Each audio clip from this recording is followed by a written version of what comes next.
What's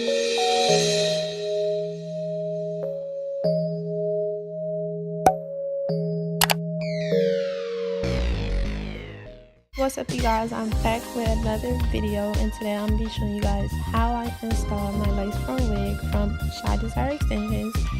So I already did my ball cap method off camera, so after this I am just going to apply some makeup that is about the same color of my skin tone to the lace, and you will see me applying a little bit more than usual because I did not tint this lace because I was just too lazy and I didn't feel like it. So apply your makeup to the lace and then see how well it matches. See if you need more or less, whatever.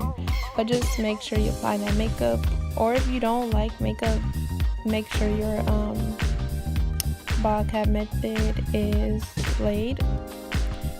I guess that'll work, but I don't really like it without the makeup until I get me some good lace tint. So if y'all know some good lace tint, comment down below because I need some in my life.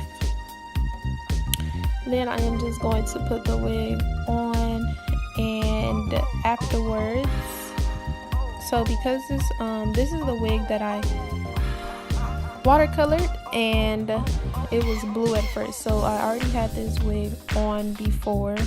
This is just, I'm using it again, so it's already been cut. So now I'm just going to measure it to see what I need to be cut, because as you can see, it did thin out a little bit towards the front, so I'm going to have to cut all of that out. So what you will see in the rest of this video is me gluing it down and then cutting some of the lace off and then gluing it back down. So glue the new lace down. That's what you'll see. And curling it. It's not really that much. It's pretty self-explanatory, so enjoy the video.